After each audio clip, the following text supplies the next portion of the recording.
the WrestleHavoc Podcast on YouTube, where we discuss everything in and outside of the squared circle. We talk all that goes on in the realm of WWE and AEW every week. And now, here's your host, the one that will give you a reality check on pro wrestling, Flamin' Ricky DeReyes. This is the WrestleHavoc Podcast.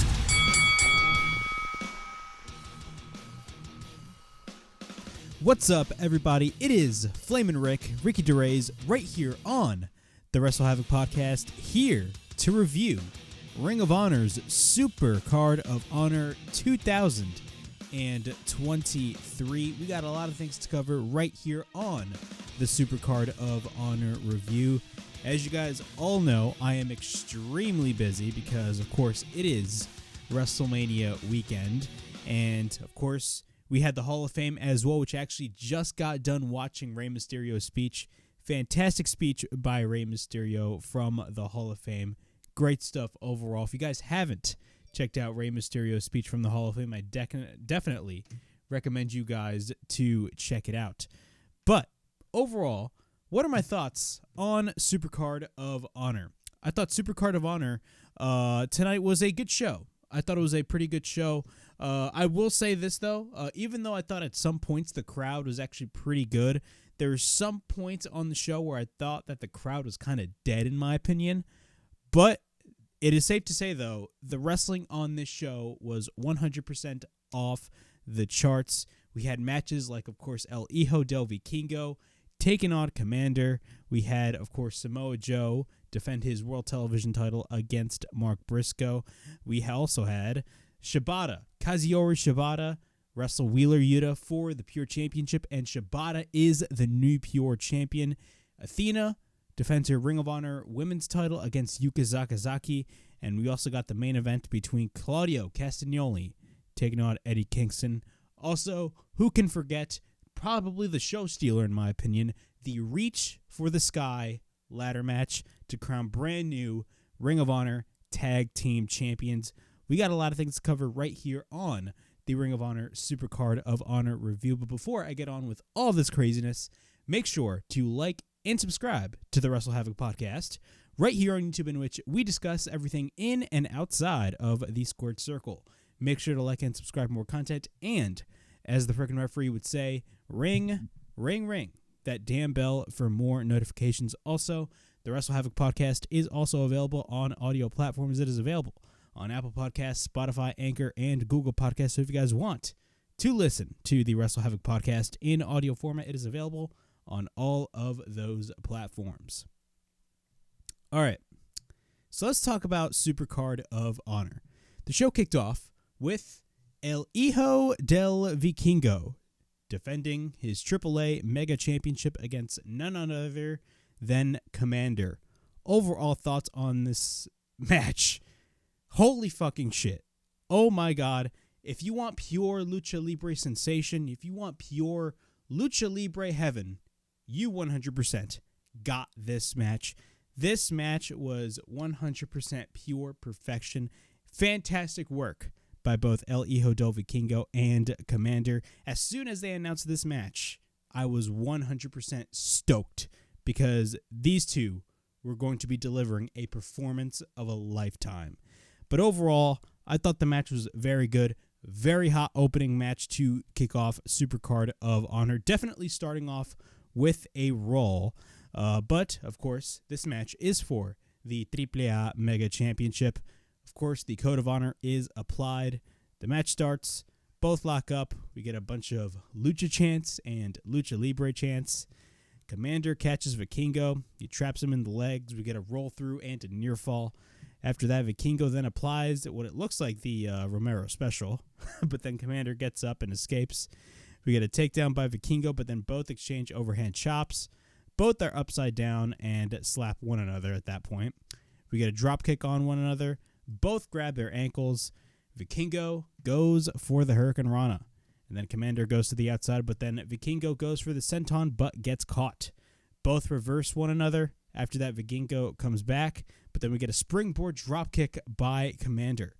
Vikingo is on the outside, but then we get a somersault senton by Komander on the outside. And then Komander brings out the table. And off the stage, Komander hits a frickin' 450 splash off the stage on Vikingo. And he actually lands on the floor, which was brutal as hell. Once we're back in the ring, Komander gets back in the ring. He walks the ropes, one of many times in which he actually walks the ropes. Vikingo is actually on the apron, but then Vikingo manages to hit the enziguri after that. He hits the enziguri once again in the corner, and off the top, I swear to God, this man is absolutely insane. He hits the inverted shooting star Hurricane Rana on Komander by Vikingo. And then he hits a spinning back kick on Komander after that, and then drives his knees on Komander onto the outside. After that, we get a shooting star press attempt by El Hijo del Vikingo, countered by Komander, but then he got the knees up. Once we're back in the ring, Komander goes back into the ring. Once again, he runs the ropes. He drops down and lands into a boot by Vikingo. After that, Vikingo counters the powerbomb into a Frankensteiner. We then get a springboard crossbody caught by Vikingo and drives Komander down to the mat. Vikingo then goes to the top, but then he is on the post. He jumps the ropes, but then gets caught, and Komander hits a goddamn powerbomb. After that, we get a cover by Komander and a near fall. Komander then goes to the top, but then Vikingo then pushes Komander to the outside. At this point, Vikingo is on the outside, but then he is on the post. He hits the inverted springboard shooting star press. Vikingo is a fucking machine. So he hits after that inverted shooting star press, or springboard shooting star press, I should say. Off the middle rope, Vikingo hits a beautiful, and I mean beautiful, corkscrew, whatever you want to call it, Phoenix splash, whatever the hell you want to call it, whatever he hit right there. Absolutely pure perfection. Beautiful shit by Vikingo. We get a cover and a near fall. Both exchange shots, overhand chops, and then both fight it out on the apron. Komander then counters Vikingo and drives Vikingo down to the apron with a Canadian Destroyer. After that, Komander goes to the top. He runs the ropes and hits a springboard senton. Komander is absolutely out of this world. And then once we're back into the ring, Komander goes to the top, runs the ropes once again, and hits a springboard shooting star press. We then get a cover and a near fall. And the Komander then goes to the top once again. He runs the ropes, but then Vikingo moves the ropes, so then basically that gives the advantage to Vikingo. Vikingo then goes to the top, but then both men are on the top. Both then run into each other, and they hit a sunset flip powerbomb off the top rope. Actually, they don't hit it. Vikingo actually managed to hit that sunset flip powerbomb off the top on Komander. Komander then is placed onto the table, and once a wrestler is placed on the table, whenever they're wrestling Vikingo, you know exactly what the fuck Vikingo is going to be doing. Vikingo goes for the 630 senton, but what happens is when he actually hit that 630 senton, he did not break the table. After that, Vikingo goes to the top. He misses the 630, and then Komander goes to the top, and he hits a reversed Phoenix Splash after that. We get a cover by Komander and a near fall when he grabs the ropes. Komander then fights off Vikingo after that. Komander and Vikingo are on the top, but then Vikingo goes for a swing-out slam, as Ian Riccaboni stated on commentary, on Komander. Vikingo then drives his knees on Komander into the corner. He goes to the top. Vikingo goes for the 630. We get a cover, and El Hijo del Vikingo retains the AAA Mega Championship. Overall thoughts on this match. This was a fantastic opening match to kick off Supercard of Honor, in my opinion. Fantastic work by both El Hijo del Vikingo and Komander. The fact that Tony Khan managed to book this match before GCW is the funniest shit ever. And I don't know about you guys, but hey, man, Tony Khan is at war with himself. We got AEW Tony Khan right here, and we got ROH Tony Khan right here, man. Who the hell is going to win at this point? Jesus Christ. But overall, this match was fantastically well done. This match was definitely this match was basically meant to get the crowd, kind of amped up to see what the hell was going to be going on this show, which was basically great wrestling. And this match definitely proved that. Fantastic match to open Supercard of Honor. In a relatively short match, we got the Embassy versus AR Fox, Blake Christian, and Metalik for the Ring of Honor World 6-Man Tag Team Championships.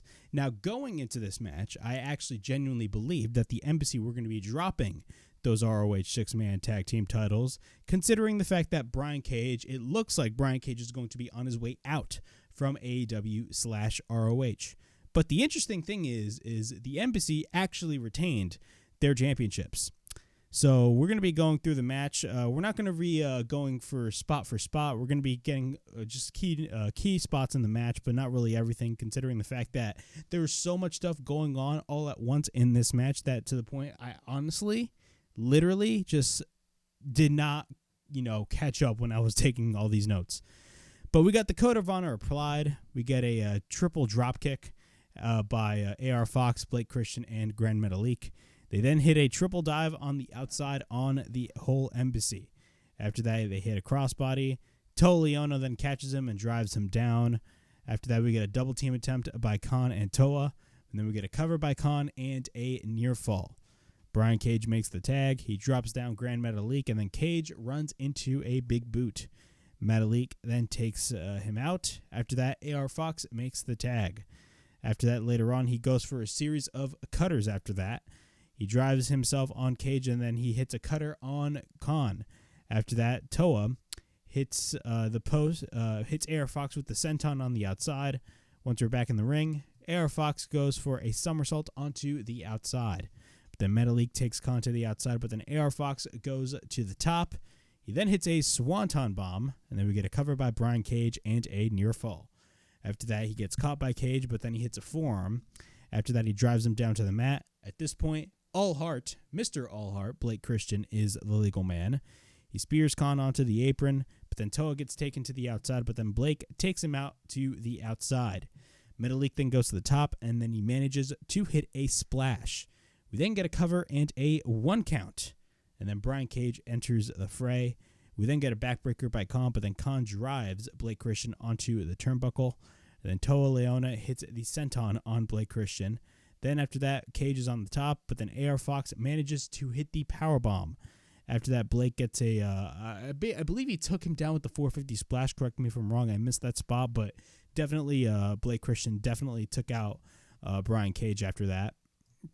We then get an elbow drop by Grand Metalik. So great triple team by Grand Metalik, Blake Christian, and AR Fox. We then get a kick by Metalik, but then Cage counters a Hurricane Rana into a powerbomb. Then Blake hits the Death Valley Driver, followed by a springboard moonsault. At this point, it's spot after spot after spot. Later on in the match, Blake Christian goes for a Canadian Destroyer, walking over Great O'Khan. After that, Toa Liona takes out... I completely forgot who he took out. After that, we get the double team by the Embassy, and then they basically plant Blake Christian down to the mat. On the outside, Metalik gets caught by Cage, but then we get a roll-up by Cage, and then we get a near fall, followed by a clothesline by Cage, and then he picks up Metalik and then drives him down to the mat, and we get a cover, and the Embassy, shockingly in my opinion, retain the Ring of Honor 6-Man Tag Team Championships. Overall, again, I was actually definitely shocked that they actually retained those titles, considering the fact that it looks like Brian Cage is going to be on his way out of AEW. We do not know where he is going to be going next. But we'll see what they do, man. It's going to be very interesting to see to see the Embassy holding those belts. I believe they just won those belts a couple of months ago. I believe it was that Final Battle in which they won those belts. But overall, again, when it comes to the Embassy holding those titles again, I'm just very confused, considering the fact that, again, Brian Cage is most likely on his way out. I just really don't understand why you had them retain the title. I honestly expect them to drop those titles on this show, but that did not happen. In our next match, we got Athena taking on Yuka Sakazaki for the Ring of Honor Women's Championship. My apologies. Overall thoughts on this match. I thought this match was pretty good in my opinion. Yuka Sakazaki looked great. I am a big fan of Athena and all of the work that she has been doing with the Ring of Honor Women's title. I think Athena is a fantastic heel, and not only that, she is a tremendous wrestler. I mean, you just look at the work that she did when she was in NXT. She did a fantastic job.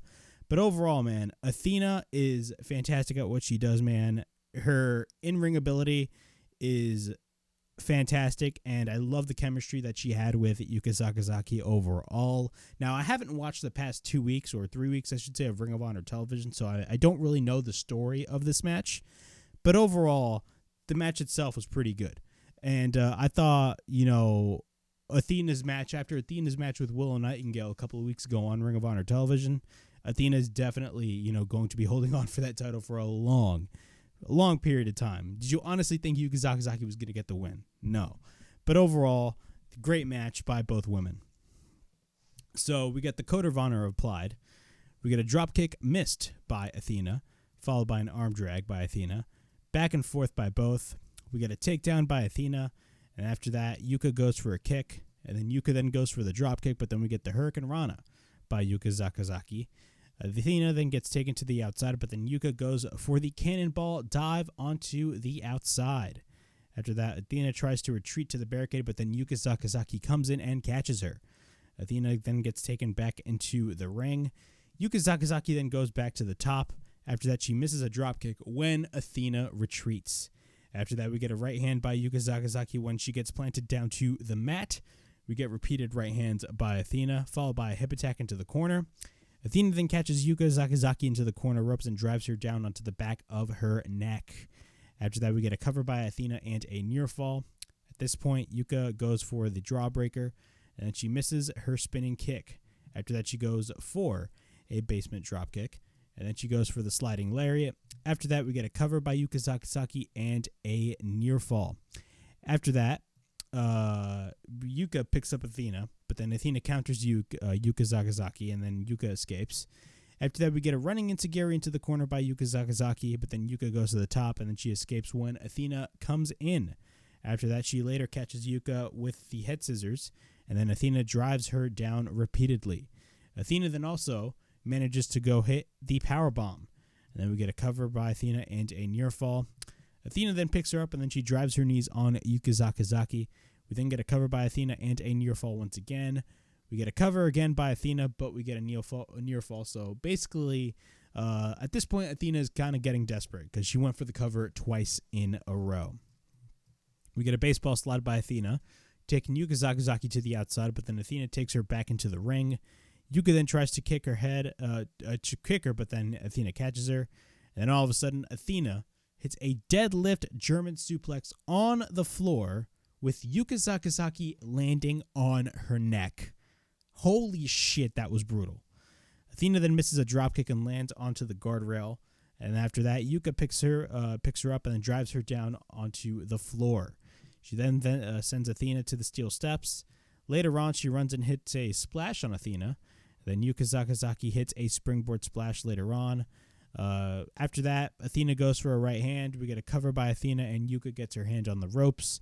Yuka goes for a hammer lock, but then Yuka has her up and spins her around and plants her down to the mat. We get a cover by Yuka and a near fall.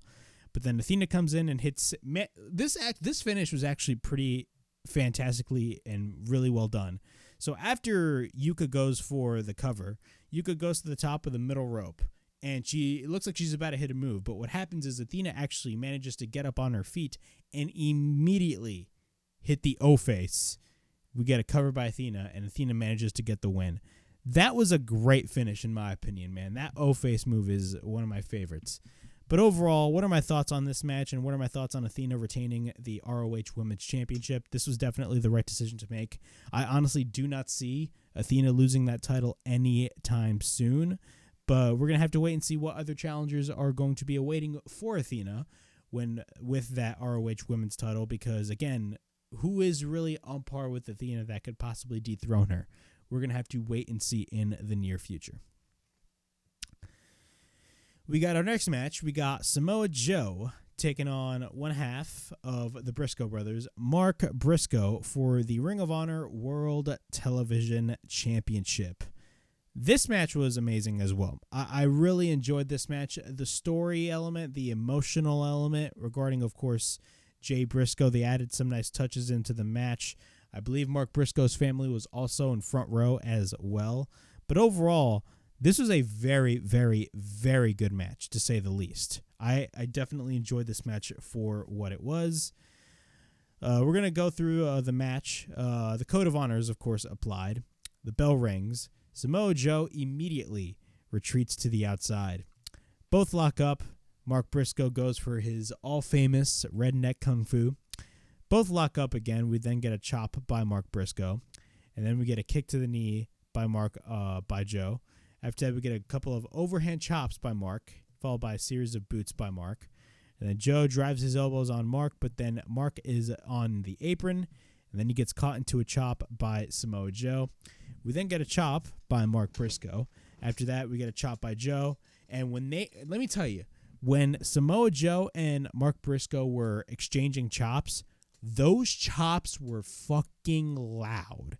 It was absolutely insane. Mark Briscoe once again goes for the redneck kung fu. He picks up Joe and hits the Spicoli driver. After that, Mark goes to the top, but then Joe retreats to the outside. After he retreats to the outside, Mark runs into a throw by Joe onto the floor, a belly-to-belly throw onto the floor, which looked absolutely painful. He then sends Mark into the ring post. Once we're back in the ring, we get repeated rights by Joe. We get a series of strikes by Mark Briscoe, and then Joe takes Mark back down. We get a kick by Joe, and then he goes for a series of kicks. And then Joe goes for a snap suplex on Mark Briscoe, and then we get a cover by Mark and a near fall. And then he goes for repeated rights by Joe, and then Mark fights back, but then we get a back elbow followed by an enziguri. After that, Mark goes to the outside, but then we get repeated rights by Joe, but then Mark gets taken to the outside. Joe goes for the suicide dive. Then Joe grabs a chair. Mark Briscoe goes for the dropkick on Joe. At this point, Mark Briscoe has that chair in the ring that Samoa Joe took out. Mark runs over the chair. He basically sets it up by the apron, and he runs over the chair and hits a senton, or I should say a cannonball, on the outside on Joe. Then, all of a sudden, what happens is Mark Briscoe takes out a table. Then Joe sends Mark to the post. Mark then goes to the apron, but then he hits the blockbuster on Joe on the table, which looked insane. Mark Briscoe then takes Joe back into the ring, but then Mark Briscoe goes to the top, and then he hits the redneck kung fu on Joe. After that, he goes for a series of chops on Mark. Both exchange chops at that point, but then Mark Briscoe fires back with the forearm. At this point, both men are down, but then both men want to get up. And one nice touch that I really liked that they added was, and this was actually one of my favorite parts of the whole match. I don't want to necessarily say my favorite part of the match, but it was kind of an emotional moment if you really think about it. It looked like Mark Briscoe was going to go for a tag, and then all of a sudden, of course, he realizes that Jay is not there. That was a pretty emotional moment right there in the match, in my opinion. So after he tries to basically go for a tag, he turns around. Mark manages to hit the Uranagi. After that, Mark takes Joe for the J-Driller attempt, but then Joe fires back with a headbutt. Joe then goes for a power slam, but then we get a cover by Joe and a near fall. Joe then goes for the power bomb, but then we get a cover and a near fall once again. Joe then transitions into the STF submission.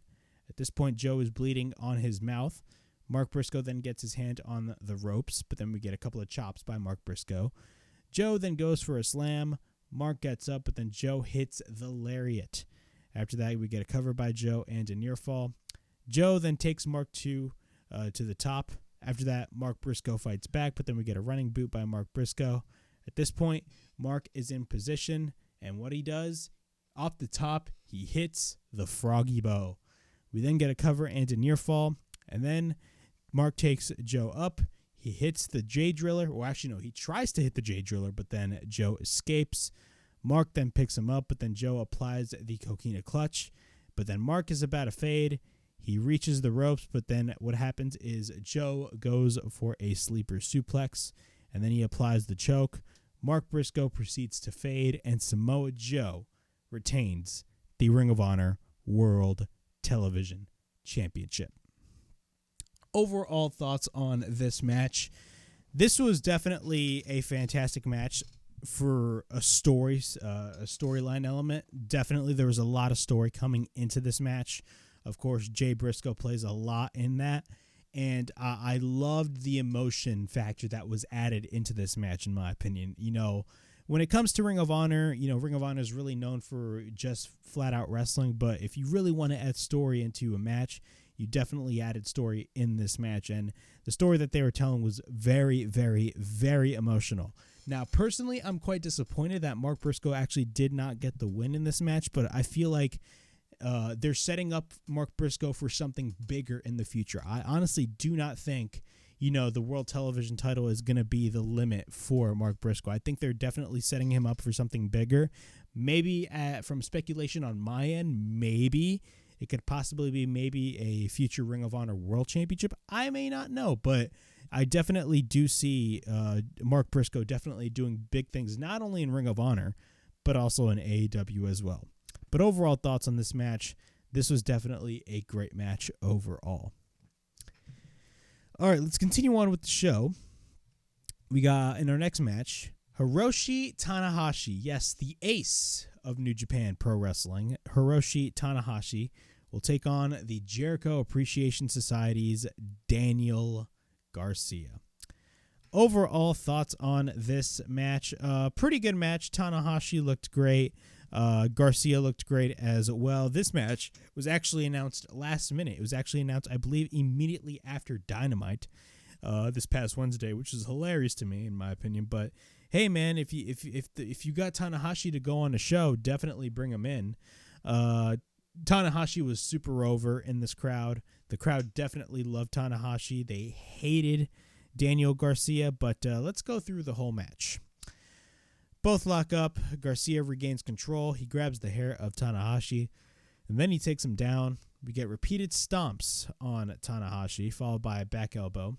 After that, we get a springboard crossbody by Tanahashi, followed by a kick, and then a right hand. Tanahashi then runs into a drop-toe hold on Garcia, landing on the steps. After that, Garcia goes for the dropkick on Tanahashi onto the steps. And then what happens is Garcia mocks Tanahashi by dancing.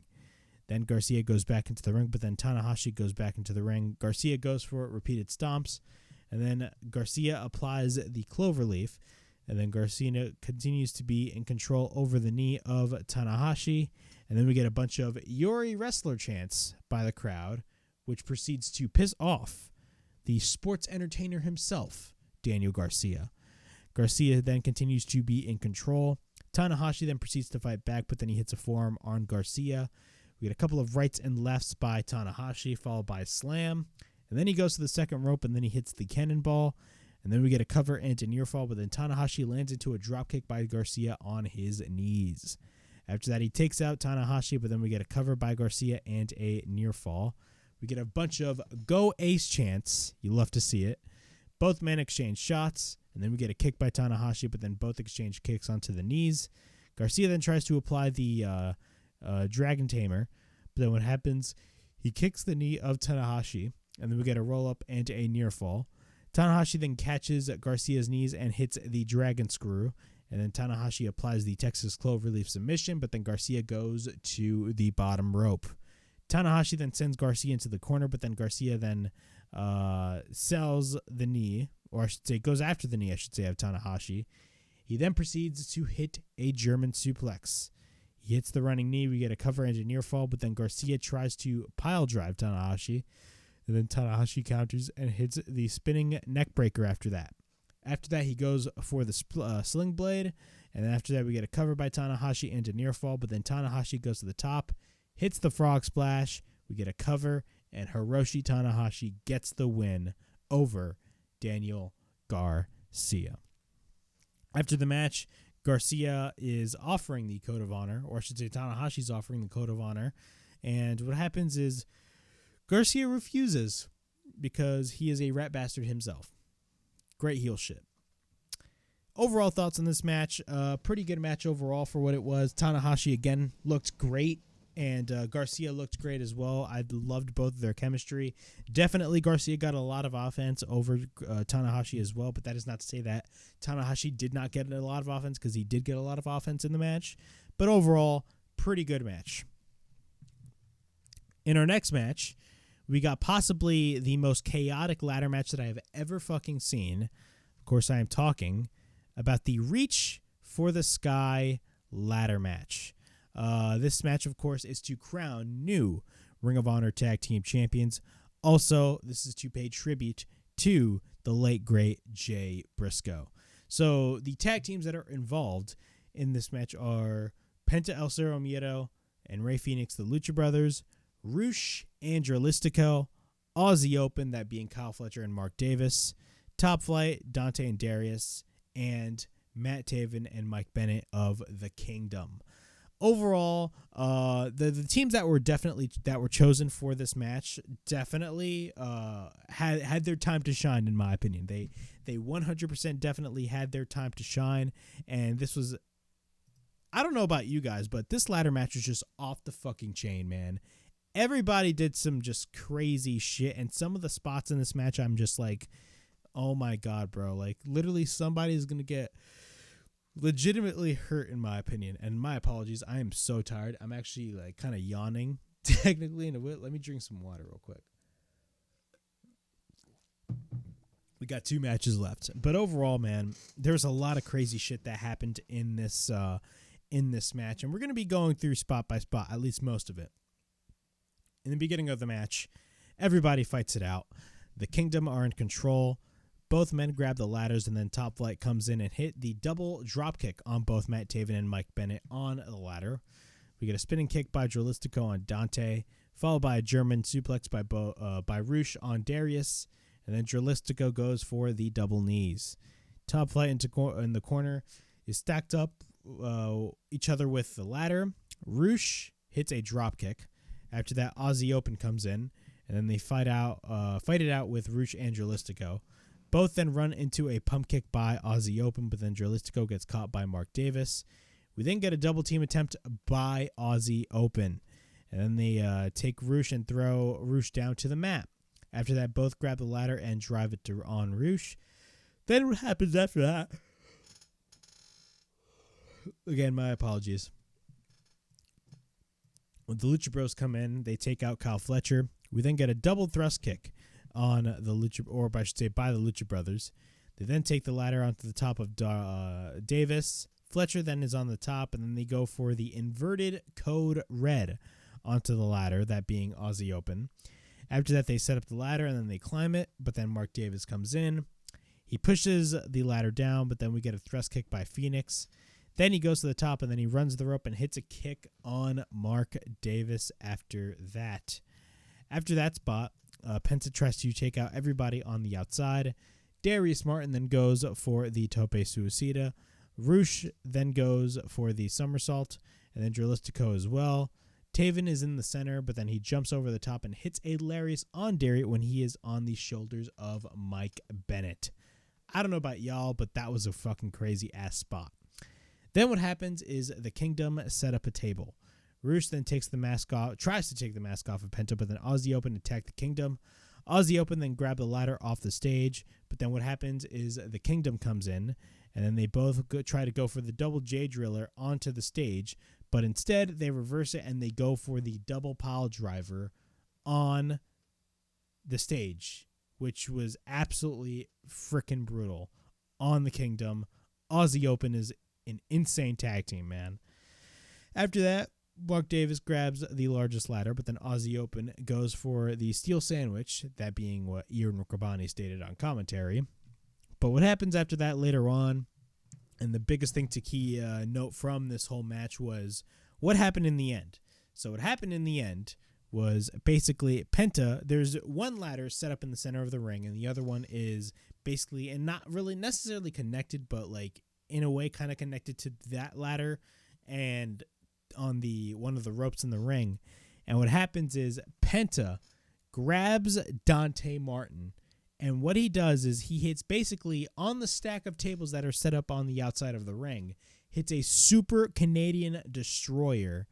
And I remember watching that from first glance, and I immediately marked out. But then when I went to social media, everybody was not really talking about it in a good way. Everybody was actually kind of talking about it in a negative way, considering the fact, and I didn't even notice this, Darius Martin, his foot, I believe it was his left foot, literally turned like 180 degrees. It was absolutely insane. insane to think, in my opinion. Like, the injury that Dante Martin sustained, like, first off, Top Flight, and I don't even want to say it's their fault. Like, Darius Martin, had unfortunate circumstances happen to him in which that led to Dante Martin going solo. But again, man, losing Dante Martin is not a good look, especially after the spot that he did.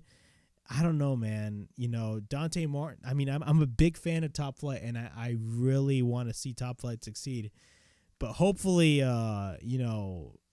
Dante sorts it out, because that landing was not good at all. Hopefully he is all right, in my opinion. But what happens after that is Phoenix eventually climbs the ladder. Taven comes in, but then Taven gets taken down, and we get they grab the belts, and Phoenix and Penta win and are your new Ring of Honor Tag Team Champions. Mark Briscoe comes in to celebrate with them, as well as FTR. Overall thoughts on this match: this was definitely a fantastic off-the-chain ladder match. But again, the injury that Dante Martin suffered, definitely, hopefully, AEW can, help him out with that, because that looked way brutal, in my opinion. You know what it kind of reminded me of? It kind of reminded me of the Sid Vicious injury that happened. I believe it was back in Greed of 2001 in WCW, where basically, I think it was Sid Vicious. He went off, I believe it was the middle rope, and one of his feet turned around at a 180-degree angle. It was insane, man. Stuff like that is no joke. We got Wheeler Yuta versus Kazuchika Shibata for the Ring of Honor Pure Wrestling Championship. Overall thoughts on this match: pretty quick little match. Shibata is a submission specialist. That is why they call him a wrestler, or the wrestler. He's fantastic at what he does, and the match that he had with Wheeler Yuta was no different. So we get a bunch of technical wrestling by both, elbow strikes by both, but then Yuta misses the dropkick. Shibata then goes for the double wrist lock, but then we get the head scissors over the head of Yuta by Shibata. After that, Shibata applies the figure 4, but then Yuta goes to the rope and loses one rope break, considering the fact that you only have 3 rope breaks in a Pure Rules match. We get a snapmare takeover by Shibata. Then he drives his elbows on Yuta. We get a cover by Shibata and a near fall, but then Shibata goes for the head scissors. After that, after going for the head scissors, we get a roll-up by Wheeler Yuta, and we get a near fall. Yuta then drives his knee onto the arm of Shibata, but then we get a cover and a near fall once again. Yuta then continues to work onto the shoulders of Shibata, but then he tries to apply the cross arm breaker. After that, we get a stomp onto the throat of Yuta by Shibata. Then Yuta goes for a couple of chops, and this was actually the funny part of the whole thing. So when Yuta was hitting chops on Shibata, Shibata was no-selling that shit. Hilarious. Shibata immediately goes for the right hand. We get repeated kicks by Shibata. We get repeated rights by Shibata. Yuta then goes for an elbow strike onto the other corner. Yuta ends up hitting a closed fist. So closed fists are banned in Pure Rules matches, and Yuta has been basically doing this for the past couple of weeks. Ever since Riho left, he's been basically cheating to win this entire time, especially in Pure matches like this. After that, Yuta is issued a warning. We get repeated elbow strikes, and we get a bunch of "fuck you, Yuta" chants. Yuta then goes for the brainbuster, but then we get repeated chops by Yuta. Shibata then goes head-to-head with Yuta, but then what happens after that is Shibata slaps the shit out of Wheeler Yuta. And what happens is he goes for a couple of quick kicks. Then Shibata goes for a drop kick onto the corner, and then we get a front face lock. And what happens after this is, so Yuta uses his second rope break, right? Shibata's in control. He hits a kick to the chest of Yuta by Shibata, and then Yuta spits in the face of Shibata. After that, we get a drop kick by Yuta, followed by a roll through. And after that, after the right hand, Shibata slaps the shit out of Wheeler Yuta, damn near knocking his ass down. And we get a cover. He applies a sleeper, and we get a cover. And Shibata is the new Ring of Honor Pure Championship. Overall thoughts on this whole match. I thought this match was absolutely insane, man. The spots that Shibata was doing was insane. Again, he is a technical mastermind in my opinion. And Jesus Christ, man. I don't know. Overall, man, that finish of Shibata, like just literally slapping the shit out of Yuta and then Yuta damn near fainting. Oh my God. Just the thought of that looked very brutal. But overall, I really enjoyed this match for what it was. We then get our main event of the evening. We got Claudio Castagnoli taking on Eddie Kingston for the Ring of Honor World Championship. Overall thoughts on this match. This match was fantastically well done, especially in the last few moments of the match, in my opinion. Overall, this is one of the matches that I was definitely looking forward to. A lot of people purchased this pay-per-view just to watch this match unfold, in my opinion. Overall, this match definitely needed what it needed to do. And Eddie Kingston looked fantastic. Claudio was great as well. Oh, and did I also mention that Ring of Honor has new championship belt designs now, so that is great to see. So Claudio came out with his new ROH World title and all that stuff. But overall, Claudio is now a heel along with the Blackpool Combat Club, and Eddie Kingston is the babyface that everybody loves. So let's discuss. The bell rings. Kingston immediately goes after Claudio. Go figure.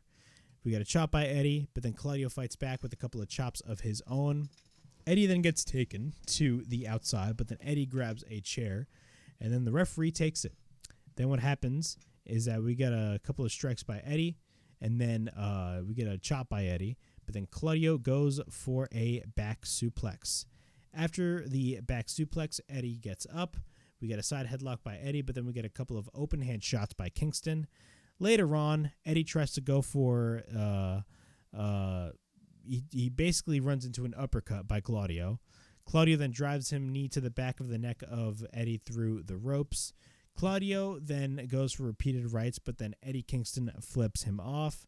We get a bunch of open hand strikes by Claudio, and then he picks up Eddie Kingston and suplexes him on the floor. After that, Claudio goes back into the ring and he tries to swing him, but then what happens is Kingston hits him with a couple of slaps to basically escape all the nauseousness of the whole Cesaro swing. After that, Claudio goes for the double stomp, but then Claudio goes off to the top and hits the flying headbutt on Eddie Kingston. After that, later on, Kingston goes for a slap. We get an uppercut by Claudio. Claudio then goes for a dropkick, dropping Kingston down to the mat, but then Kingston is up on the apron. And now I'm going to skip over and basically give you guys the most important portions of the match. Overall, man, near the end, that is where the match really got intense. Claudio then drives the barricade on Eddie Kingston repeatedly. Claudio then takes Kingston back into the ring, and then he hits the running uppercut. We get a cover by Claudio and a near fall. And then Claudio slaps Kingston around, screaming, "You will never get my respect." Claudio no-sells the back fist. Kingston goes for the back fist once again, and Claudio counters it, and then he applies a choke. And then he swings him around and hits the neutralizer. We go for the cover. Claudio goes for the cover, and it wasn't a 3. It wasn't even a 2. It was a fucking 1 count. Eddie Kingston, literally, after getting hit with the neutralizer by Claudio, kicks out at 1. Who would have thought? We then get an uppercut by Claudio, and then we get a cover engineer fall. Kingston then fights back, but then we get an uppercut by Claudio, but then he goes to the back of the neck of Eddie. Claudio then tries to hit the Ricola bomb, but then Eddie reverses with the head scissors with a roll-up attempt. And then Claudio reverses it and wins the match and retains the Ring of Honor World Championship. After the match, Wheeler Yuta comes in and celebrates with Claudio Castagnoli, and he offers the handshake. Of course, at the end of every Ring of Honor match, you need to apply the Code of Honor. But what happens is Wheeler Yuta goes on the apron side of Eddie Kingston and kind of in a way threatens him. But what happens is Kazuchika Shibata, the new Pure Champion, comes out for the save. And I don't know, man. Where is this leading to? I have absolutely no idea. But overall, The match between Eddie Kingston and Claudio Castagnoli was fantastic in my opinion. Everything about this match did what it needed to do. And overall, I definitely see a rematch possibly happening on the horizon in my opinion. I feel like these two are capable of having a good rematch, possibly better than the match that they had on this show. But overall, man, this was a great match and a great main event to close off a great pay-per-view. Claudio is still your Ring of Honor World Champion. But yeah, that was Ring of Honor's Supercard of Honor 2023. That was my review from that. Overall thoughts on the show. I thought the show was pretty good for what it was. Ring of Honor is definitely in a much better state than it was last year, in my opinion. Remember when a lot of people were complaining about that, how there was too much Ring of Honor on AEW television? Yeah. I mean, now we got Ring of Honor having its own show, and now they do their own pay-per-views. Ring of Honor is actually, in my opinion, very interesting and very intriguing to watch. If you guys haven't checked out Ring of Honor yet, definitely check it out. But overall thoughts on this show. This show is pretty good. Definitely, a lot of great wrestling, a lot of great stories as well, and a lot of insanity that happened on this show. But overall, I thought the show was fantastically well done. But yeah, that was my Ring of Honor Supercard of Honor review. Please like, subscribe, comment down below, push that bell for notifications, and be on the lookout for more videos right here on the WrestleHavoc Podcast, right here on YouTube, in which we discuss everything in and outside of the Squared Circle. Make sure to like and subscribe for more content, and as the freaking referee would say, ring, ring, ring that damn bell for more notifications. And I'll see you guys all later on. And this is Flamin' Rick from the WrestleHavoc Podcast, signing out.